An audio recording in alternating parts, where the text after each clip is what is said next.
오늘 저녁에는 트럼프와 이스라엘 이러한 제목으로 말씀을 드리겠습니다.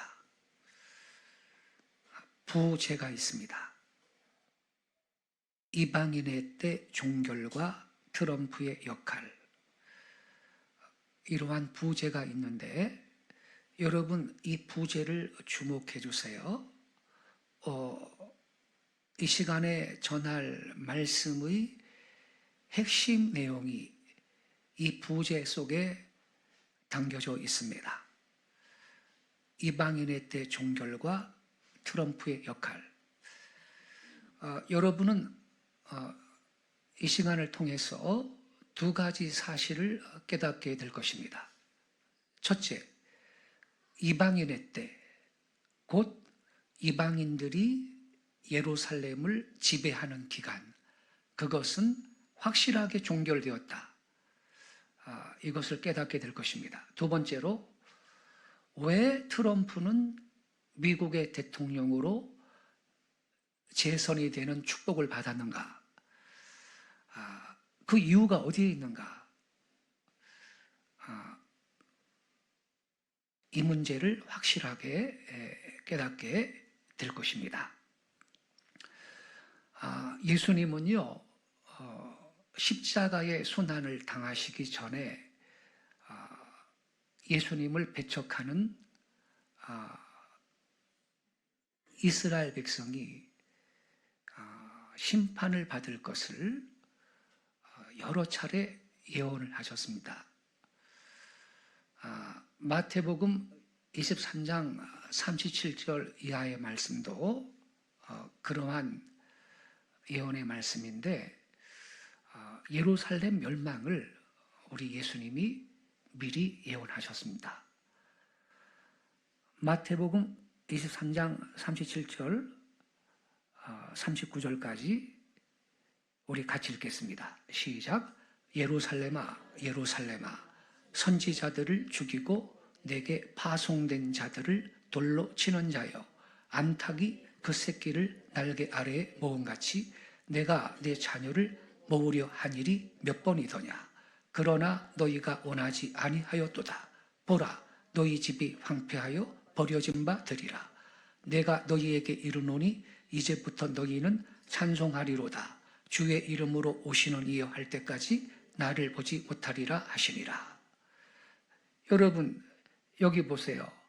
37절에 보면요, 우리 예수님이 예루살렘아 예루살렘아 예루살렘을 부르면서 선지자들을 죽이고 내게 파송된 자들을 돌로 치는 자요. 이스라엘 백성이, 여러분 구약 성경 읽어보면 선지자들을 죽이고 돌로 쳤지요. 근데 예수님마저 배척하지요. 그래서 예루살렘이 멸망할 것을 우리 주님께서 뻔히 보시고 예언을 하시는 겁니다. 38절에 뭐라 그랬나요? 보라, 너희 집이 황폐하여 버려진 바 되리라.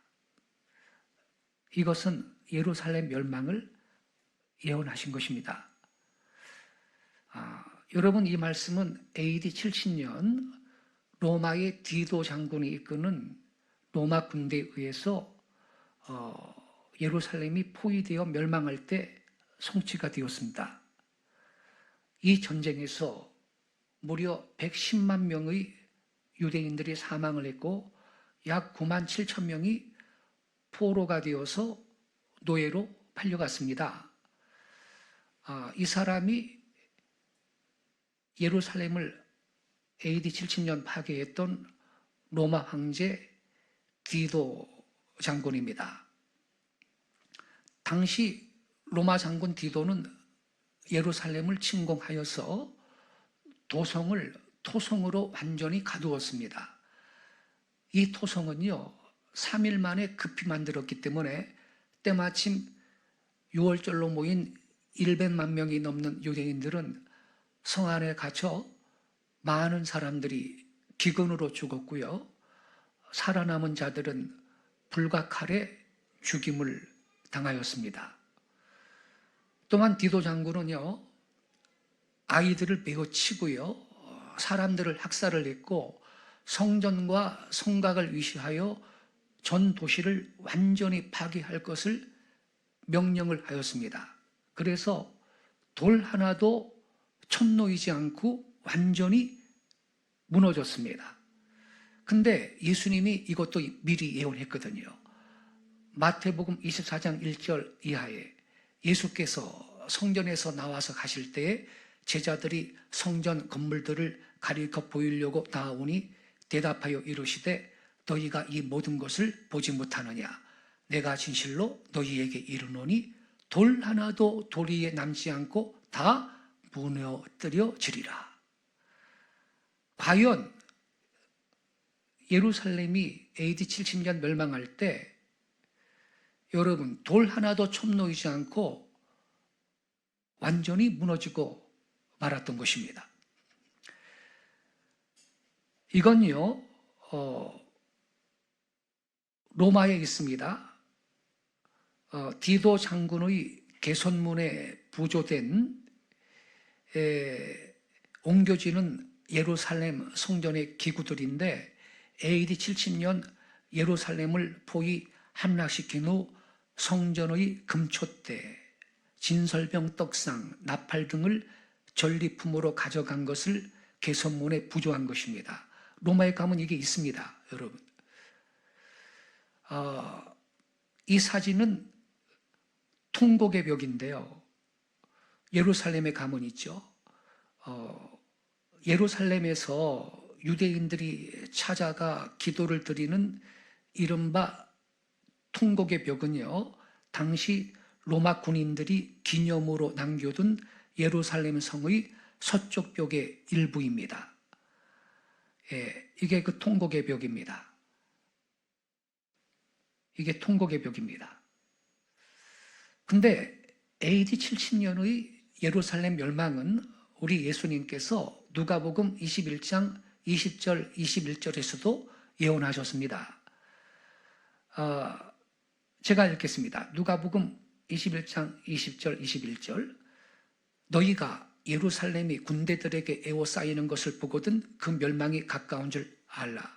그때 유대에 있는 자들은 산으로 도망갈 것이며 성내에 있는 자들은 나갈 것이며 촌에 있는 자들은 그리로 들어가지 말지어다. 22절 23절 이 날들은 기록된 모든 것을 이루는 징벌의 날이니라. 그날에는 아이 뵌 자들과 젖먹이는 자들에게 화가 있으리니 이는 그 땅에 큰 환난과 이 백성에게 진노가 있겠음이로다. 24절은 같이 읽겠습니다. 시작. 그들이 칼날에 죽임을 당하며 모든 이방에 사로잡혀 가겠고 예루살렘은 이방인의 때가 차기까지 이방인들에게 밟히리라. 여러분 여기에서 하반절을 주목해 주세요. 예루살렘은 이방인의 때가 차기까지 이방인들에게 밟히리라. 이 구절을 주목해 주세요. 이 이방인의 때가 종결되었음을 이 시간에 여러분들은 확인하게 될 것입니다. 그렇다면 여러분, 당시에 로마 군대에 의해서 AD 70년 예루살렘이 멸망할 때 110만 명이 학살을 당했다 그랬죠.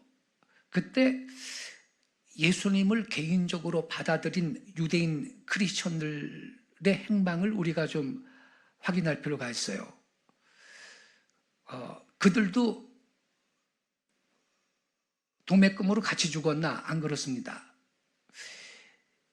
1세기의 유대인 사학자 요세푸스의 말에 의하면요, 당시 크리스천들은 이 전쟁에서 한 사람도 희생되지 않고 다 살아남았다고 합니다.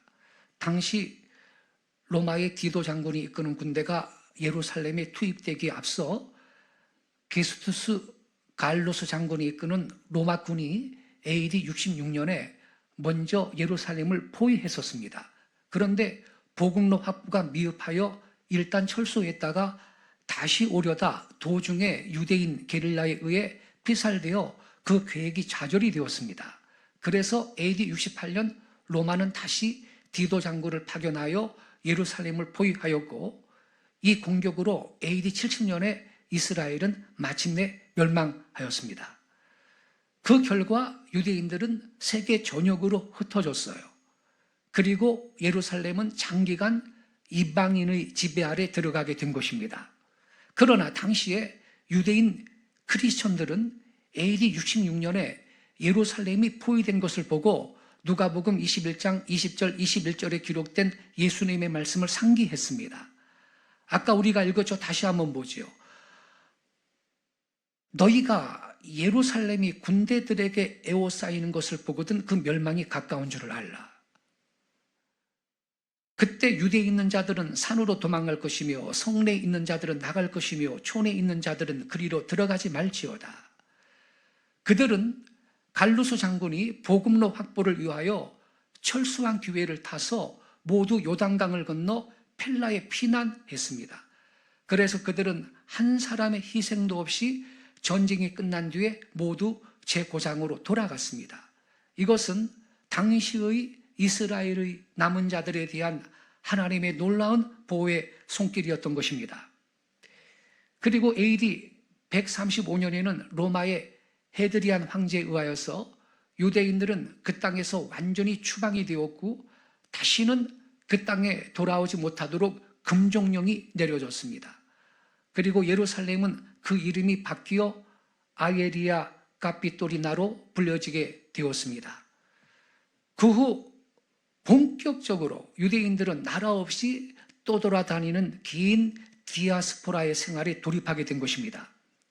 근데 여러분, 아까 누가복음 21장 24절 이 말씀을 주목하라 그랬어요. 우리 24절 한 번 더 같이 읽겠습니다. 시작. 그들이 칼날에 죽임을 당하며 모든 이방에 사로잡혀 가겠고 예루살렘은 이방인의 때가 차기까지 이방인들에게 밟히리라. 이 붉은 글씨를 주목해 주세요. 예루살렘은 이방인의 때가 차기까지 이방인들에게 밟히리라. 이렇게 예수님이 예언하셨는데, 여러분, 여기 24절 말씀은요, 유대 민족이 장차 겪게 될 심판과 은총을 동시에 이중적으로 예언하신 거예요.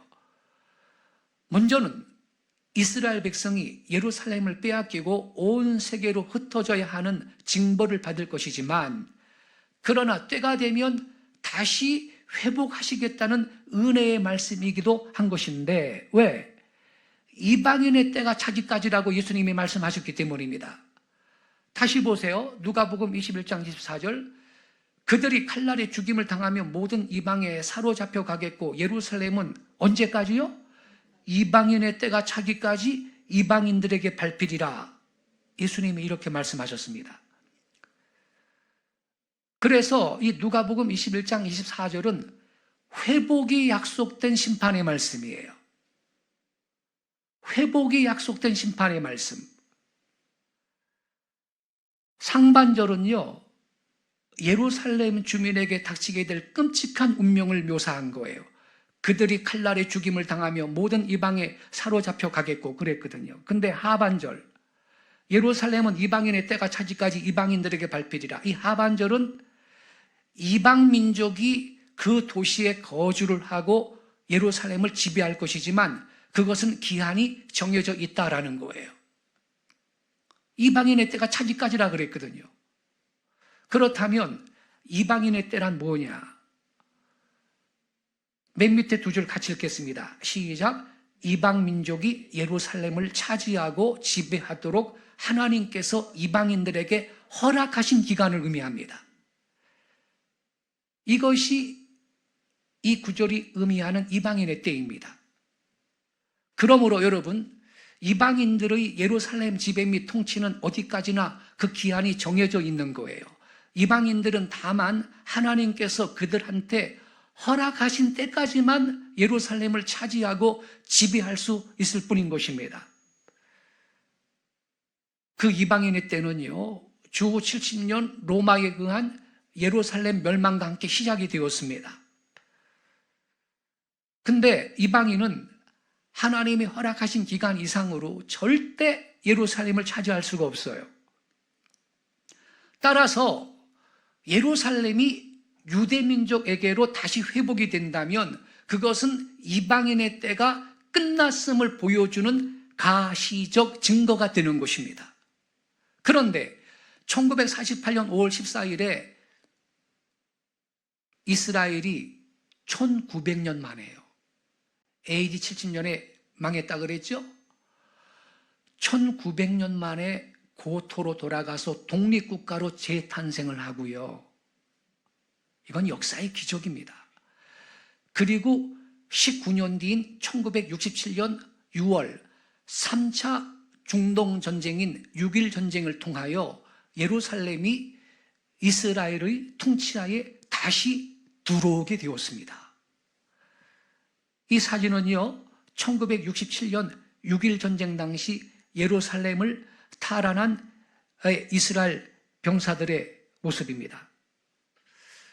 3차 중동전쟁은요, 요르단이 차지하고 있던 동예루살렘을 이스라엘의 통치하로 회복시키므로 예루살렘은 이방인의 때가 차기까지 이방인들에게 밟히리라는 이 예수님의 말씀이 성취되는 전쟁이었어요. 마침내 여러분 1967년 예루살렘이 회복이 된 것입니다. 예수님의 예언이 약 1900년 만에 이루어진 것입니다. 그런즉 예루살렘은 1967년까지 이방인들에게 계속 짓밟힘을 당했던 것입니다. 따라서 1967년 6.1 전쟁 이래로 예루살렘이 이방인들에게 짓밟히는 일이 끝난 거예요. 바로 이때에 예수님이 말씀하신 그 이방인의 때가 종막을 고한 겁니다. 이렇게 여러분, 이방인의 때는 약 1900년 동안 지속이 되다가 1967년에 종결되었어요. 아주 긴 기간이었습니다.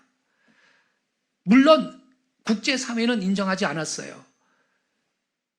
이스라엘의 동예루살렘 합병과 유대인 정착 지원은 불법이며 예루살렘을 이스라엘의 수도로 인정하지 않는다는 것이 국제사회의 공통된 시각이었습니다. 근데 여러분, 트럼프가 말이에요. 트럼프가 2017년 12월 6일 예루살렘을 이스라엘의 수도로 인정을 하고 이스라엘 주재 미국 대사관을 텔아비브에서 예루살렘으로 옮긴다고 발표했습니다. 1기 트럼프 때.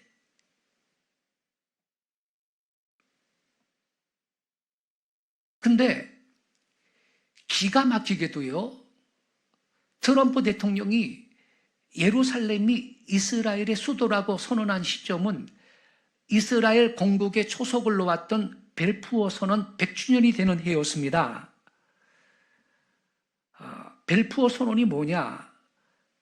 1917년 11월 영국은요, 예루살렘이 있는 팔레스타인 땅에 유대인을 위한 유대 국가의 건설을 지지한다는 내용의 벨푸어 선언을 발표했습니다. 그 벨푸어 선언 100주년이 되는 해에 미국의 대통령이 예루살렘을 이스라엘의 수도라고 선포한 것입니다. 벨푸어 선언은요, 1차 세계대전 종전 1년 전인 1917년 11월 2일 영국 외무장관인 아서 제임스 벨푸어가 영국계 유대인 지도자인 라이오널 월터 로스차일드에게 보낸 서한에 담겨 있습니다. 이겁니다. 벨푸어 장관은 당시 서한에서 영국은 적국 오스만 투르크의 영토였던 팔레스타인 지역에 유대인을 위한 민족적 본거지 건설을 지지한다 이렇게 밝혔습니다.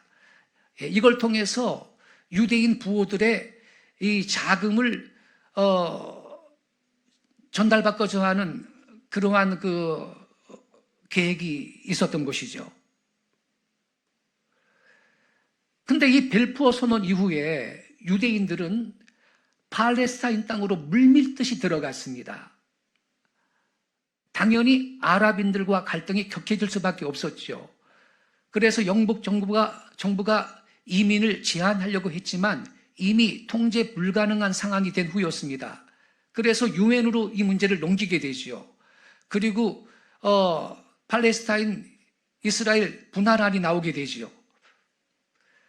아울러 2차 대전 중 나치즘과 홀로코스트로 인해서 유대인 유입이 급증을 했습니다.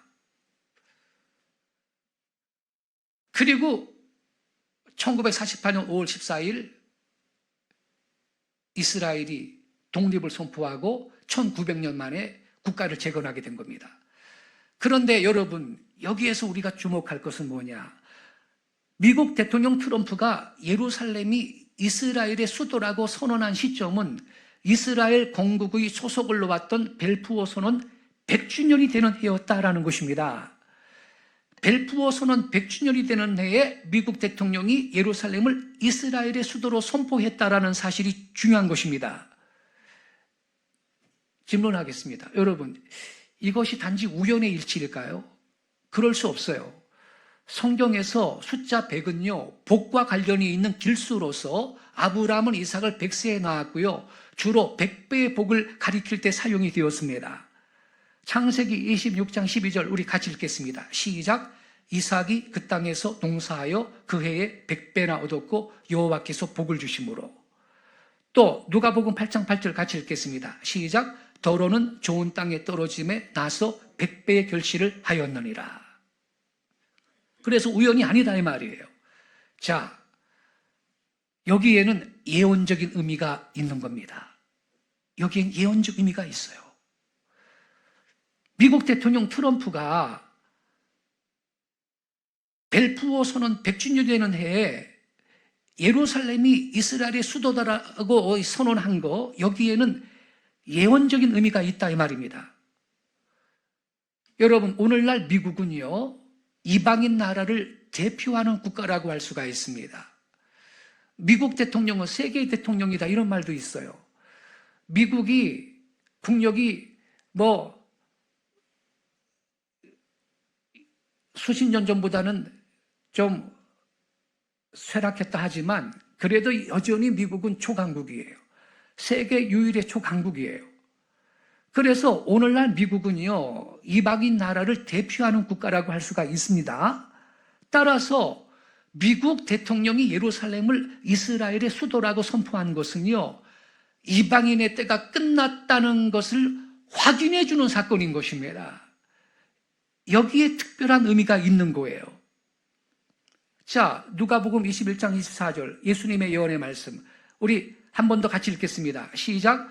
저희가 칼날에 죽임을 당하며 모든 이방에 사로잡혀 가겠고 예루살렘은 이방인의 때가 차기까지 이방인들에게 밟히리라.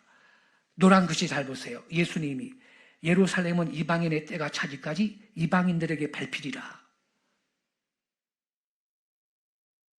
이 예언이 1948년 5월 14일 1900년 만에 이스라엘의 그 국가 재건과 함께 67년 6.1 전쟁으로 요르단 땅이었던 예루살렘까지 이스라엘의 지배 아래 들어오면서 예루살렘은 이방인의 때가 차기까지 이방인들에게 밟히리라. 이 예언은 이루어진 것입니다. 여러분, 깨닫기 바랍니다. 예, 이방인의 때가 약 1900년 길었습니다만 그러나 종결된 것입니다. 그리고요, 팔레스타인의 격렬한 반대 속에 이스라엘 주재 미국 대사관은 이드메인 2018년 5월 14일 텔아비브에서 예루살렘으로 공식 이전했어요. 근데 건국 70주년 기념일이 겹친 이스라엘이거든요. 그야말로 축제 분위기였죠. 그러므로 여기에도 또한 예언적 의미가 있는 겁니다. 여러분, 70이라는 수는 복역의 때, 고난의 때가 끝나는 기간인 것입니다. 주 이스라엘 미국 대사관 예루살렘으로 이전했습니다. 텔아비브에 있었거든요. 그런데 예루살렘으로 이전을 했습니다. 2018년 5월 14일 오후 4시부터 시작된 이스라엘 주재 미국 대사관 이전 개관식에는요, 도널드 트럼프 대통령의 장녀인 이방카 트럼프 백악관 고문과 사위 제로드 쿠시너 백악관 선임 고문, 이 사이가 유대인입니다. 그리고 스티븐 무노신 재무부 장관 등이 미국 대표단으로 참석을 했습니다. 이때 트럼프 대통령이 영상 메시지를 통해서 한 말이 이것입니다. 이스라엘은 자신들의 수도를 결정할 수 있는 권리를 가진 주권국가이지만 오랫동안 그것을 인정받지 못했다. 예루살렘은 이스라엘의 진정한 수도이며 우리는 이 날을 오래 기다려왔다. 이렇게 선포했습니다. 개관식에는요, 베냐민 네타냐후 이스라엘 총리 등 800여 명이 참석했습니다. 그래서 여러분, 우리는요, 이스라엘의 독립과 예루살렘 회복이 단순히 유대민족을 위한 정치적 성취만이 아니라 하나님께서 계획하신 종말을 향한 성경 예언들의 성취라는 점을 인식할 수 있기 바랍니다. 그리고 그것이 오늘을 살아가는 우리들한테 어떤 의미가 되는지를 탐구해야 할 것입니다. 시대를 볼 수 있어야 됩니다, 여러분. 이스라엘 독립과 예루살렘 회복은요, 하나님의 특별 섭리로 성취된 사건입니다. 우리는 이러한 이스라엘의 역사를 통해 진실로 예수님의 재림이 가까이 도래하고 있음을 알아야 하는 것입니다. 1948년에 있었던 이스라엘의 독립은 하나님께서 일으키신 기적의 역사였어요. 지금은 당연해 보이지만요, 독립 이전 시대를 살았던 사람들한테 그것은 거의 불가능하게 보였던 일입니다. 1948년 5월 14일에 이스라엘이 독립국가로 재탄생하고 19년 뒤인 1967년 6월 6일 전쟁을 통해 예루살렘이 이스라엘의 통치하에 다시 들어오게 되었지요. 예루살렘이 회복된 거예요. 예수님의 예언이 약 1900년 만에 이루어진 것입니다. 예수님이 뭐라 그랬어요? 누가복음 21장 24절에 예루살렘은 이방인의 때가 차지까지 이방인들에게 밟히리라. 그래서 여러분, 1948년 5월 14일 이스라엘 독립국가로 재탄생하고 1967년 6월 6일 전쟁을 통해서 예루살렘이 이스라엘의 통치하에 다시 들어오게 되었기 때문에 이방인의 때는, 이방인들이 예수님을 차지하고 지배하는 이 이방인의 때는 종결된 걸 깨닫기 바랍니다. 그런데 미국 대통령 트럼프가 벨푸어 선언 100주년이 되는 해에 예루살렘이 이스라엘의 국가라고 선포한 것은 이방인의 때가 종결되었다라는 사실을 재확인해 주는 사건이었다. 왜냐하면 미국 대통령은 이방인을 대표하는, 이방인 나라를 대표하는 나라가 미국인데 그 미국 대통령이 그렇게 예루살렘이 이스라엘의 수도다라고 선포한 것은 이방인의 때가 끝났다라는 사실을 재확인해 주는 그러한 예언적인 의미를 가진 사건이었다라는 것을 여러분이 깨닫기 바랍니다. 여러분, 이 사진은요, 2024년 11월 8일 도널드 트럼프 미국 대통령 당선인을 축하하는 예루살렘의 한 광고판인데, Congratulations, 트럼프, Make Israel Great. 트럼프, 이스라엘을 다시 위대하게 만들어라. 트럼프 축하합니다. 트럼프, 이스라엘을 위대하게 만들어달라. 이렇게 지금 현수막을 걸어놨어요. 왜냐하면 유대인들은요, 트럼프가 이스라엘을 축복하는 사람이라는 걸 알아요. 그래서 1기 트럼프 때죠. 트럼프가 대통령으로 당선됐을 때 이런 현수막을 걸어놨어요. 여러분, 우리가요, 그리스도의 이름으로 유대민족을 축복하고 선대하면요, 하나님께서도 나와 나의 가문 우리 민족을 복주시고 선대하십니다. 자, 여러분, 트럼프가 미국 대통령으로 재선되었어요. 대부분 해리스가 된다 그랬어요. 근데 오히려 압도적인 표차로 트럼프가 미국 대통령으로 재선이 되었어요. 그리고 더군다나 유세 기간에 누가 총격을 가해가지고요, 총알이 귀를 스치고 지나갔어요. 그때 죽을 뻔했거든요. 근데 암살을 모면하게 되었어요. 이거 기적 같은 일이거든요. 그리고 미국 대통령이 되었어요. 자, 여러분, 그 이유가 어디 있는지 이 시간에 알려드릴게요. 지금 여러분 자막을 보셨듯이 우리가요, 그리스도의 이름으로 유대 민족을 축복하고 선대를 하잖아? 그럼 하나님께서도 나와 나의 가계, 가문, 우리 민족을 복을 주시고 선대를 하십니다. 왜냐하면 하나님께서 아브라함을 통하여 그렇게 약속하셨기 때문입니다. 창세기 12장 1절, 여호와께서 아브라함에게 이르시되 너는 너의 본토 친척 아비 집을 떠나 내가 네게 지시할 땅으로 가라. 창세기 12장 2절, 내가 너로 큰 민족을 이루고 내게 복을 주어 내 이름을 창대하게 하리니 너는 복이 될지라. 3절은 같이 읽겠습니다. 시작.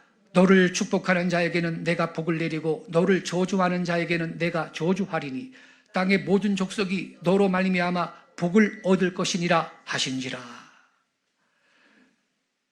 너를 축복하는 자에게는 내가 복을 내리고 너를 저주하는 자에게는 내가 저주하리니.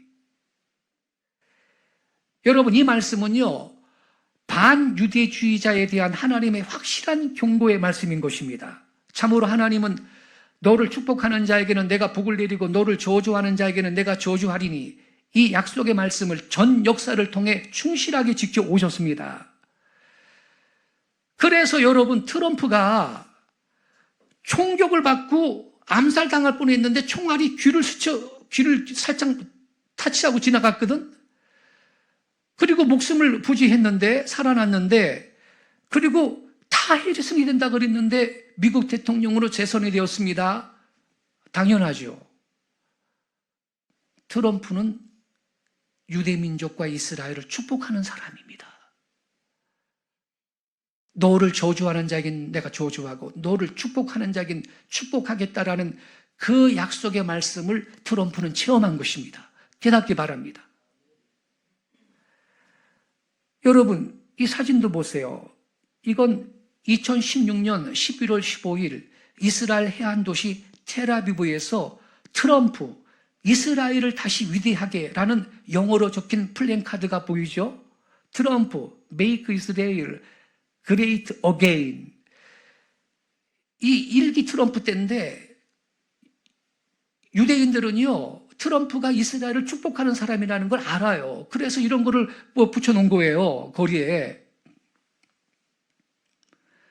그러니까 여러분, 트럼프가 미국의 대통령으로 재선되었다, 뭐 여러 가지 요인이 있지만, 만약에 트럼프가 반유대주의자이고 이스라엘 국가를 대적하는 인물이었다면 다른 조건이 다 좋았어도 안 됐을 겁니다. 이걸 볼 수 있어야 돼요. 제가요, 이것을 여러분이 이해할 수 있도록 트럼프 대통령과 비견되는 또 한 사람의 대통령을 소개하고 오늘 말씀을 마치겠습니다. 이 사람은 이란의 최고 지도자 알리 하메네이인데 이런 말을 합니다. 서방 강대국들이 모든 지역 문제의 근원인 이스라엘이라는 암 종양을 중동에 심어놨다. 2012년 8월 19일 이슬람 최대 명절 이드 알 피트르 연설 중에서 한 말입니다. 세상에 이스라엘이라는 암 종양을 중동에 심어놨대요. 서방 강대국들이. 종양은 그럼 제거해야 되잖아. 그래서 이란이라는 국가의 목표는 뭐냐? 존재 이유는 뭐냐? 이스라엘을 지도에서 없애버리는 거예요. 이란 최고 지도자 아야톨라 알리 하메네이는 2012년 2월 3일 금요 기도회 연설 중에서도 이스라엘을 암으로 분류했습니다. 이렇게 말했어요. 이스라엘은 잘라내야만 하고 제거될 암 종양이다. 그리고 계속 뭐라 그랬느냐? 이란은 누구든지 이스라엘이라는 암을 잘라내려는 자를 도울 것이다. 그래서 이란이 하마스 지원하지, 레바논의 헤즈볼라 지원하지, 예멘의 후티 반군 지원하지, 이런 일을 하고 있는 거예요. 예멘의 후티 반군도 로켓 발사하지 않습니까? 이스라엘 땅으로. 이란이라는 나라가 존재하는 이유는요, 이스라엘을 없애버리는 거예요. 이 하메네이는요, 늘 하는 말이 이스라엘은 지도에서 사라져야 한다. 이걸 역설하는 인물이에요. 그런데 박근혜 대통령이 반이스라엘 친아랍 노선을 견지를 냈습니다. 이란을 방문을 했는데 당시에 히잡의 일종인 루사리를 착용한 채 전용기에 내리는 박근혜 대통령 모습입니다. 2016년 5월 1일 현지 시간인데, 이 사진은요 2016년 5월 2일 테헤란에 위치한 최고 지도자 집무실에서 아야톨라 알리 하메네이 이란 최고 지도자를 만나 면담하고 있는 박근혜 대통령의 모습입니다. 하메네이 최고 지도자는 이란에서 가장 높은 성직자이자 가장 많은 권력을 가진 인물이에요. 이란은요 종교 지도자가 최고 권력을 갖는 신종국가입니다. 예, 하메네이와 면담하는 박근혜 대통령의 모습입니다. 근데 이때 박근혜 대통령이 이란 최고 지도자 하메네이에게 한 발언을 한번 여러분 소개할게요. 한국이 이란의 경제 부흥에 기여하면서 협력하는 것이 양국 관계의 핵심이 되어야 한다. 다양한 분야에서 상호 보완적인 상생 협력을 추구하재요. 이란하고요. 이스라엘을 지도에서 없애버리려는 이란이라는 국가하고 다양한 분야에서 상생 협력을 추구하자는 거예요, 박근혜 대통령이. 그리고 인적 문화적 교류 확대를 통해 양 국민들의 마음을 연결하기 위해 노력해 나가자, 이렇게 제안을 했고요. 국제사회에서도 성공적인 개발 전략으로 인정받는 무슨 운동이요? 새마을운동 경험이 이란의 성장 잠재력 실현에 도움이 될 것이다 그랬는데, 여러분, 새마을운동은 이스라엘의 키부츠 운동이 모델이거든? 그런데 이런 말을 하는 거예요. 이란에 가가지고. 히잡을 쓴 박근혜 대통령은 이렇게 이스라엘을 극도로 증오하여 암 종양처럼 제거하기 원하는 이란의 최고 지도자를 만나 상생 협력하자고 적극 제안했습니다. 그것은 불운과 재앙을 자초하는 행동이었습니다. 박근혜 대통령은 불행하게도 반이스라엘 친아랍 노선을 견지했습니다. 그는요, 이스라엘을 상치고 죽이려는 이란과 연합했습니다. 그것은 하나님의 눈동자를 범한 것이었습니다. 그래서 박근혜 대통령한테 불운이 닥쳤지요. 탄핵이 되어서 임기를 채우지 못하고 권좌에서 내려왔습니다. 그러나 트럼프는요, 인간적으로 보면 저 별로 안 좋아해요. 말도 함부로 하고 말이죠. 저 사람이 기독교인을 자처하는데 기독교인인가? 때로는 의식이 될 때도 있고 말이에요. 말 함부로 하고 말이에요. 예. 말이 거칠고 말이죠. 그래도 이 사람이 왜 미국의 대통령으로 지금 재선이 되었느냐? 유세 기간에 총격을 받았는데 총알이 말이에요. 1cm만 얼굴로 갔어도 죽는 거예요. 근데 귀를 스치고 지나갔거든? 왜 이러한 행운이 따랐느냐? 아까 정답을 제시했지요. 트럼프는 이스라엘을 축복한 사람입니다. 할렐루야. 여러분, 하나님은요, 약속을 지키십니다. 아브라함한테 말씀하셨죠. 너를 축복하는 자는 축복하고 너를 저주하는 자는 저주하리라. 그래서 여러분, 우리는 이스라엘을 축복하는 개인, 이스라엘과 함께 서는 국가가 되어야 할 것입니다. 우리나라 윤석열 대통령이 재작년에 미국 갔을 때 미국에 와 있는 국제회의 때문에 미국 갔을 때 미국에 와 있는 베냐민 네타냐후 이스라엘 총리 만났거든요. 둘이서 미국에서 회담했어요. 그때 이스라엘 총리 베냐민 네타냐후가 윤석열 대통령한테 뭐라 그런지 알아요?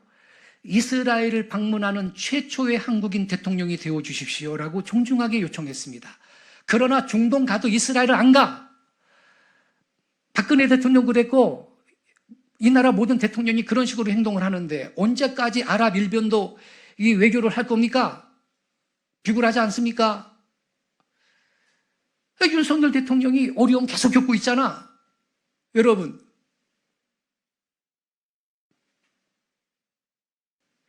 그러니까 성경에는 답이 있습니다. 하나님이 문을 열면 닫을 자가 없습니다. 하나님이 문을 닫으면 열 자가 없습니다. 하나님이 세우시고자 한다면 그를 끌어내릴 존재가 없습니다. 그래서 여러분, 우리는 예루살렘의 평안을 위해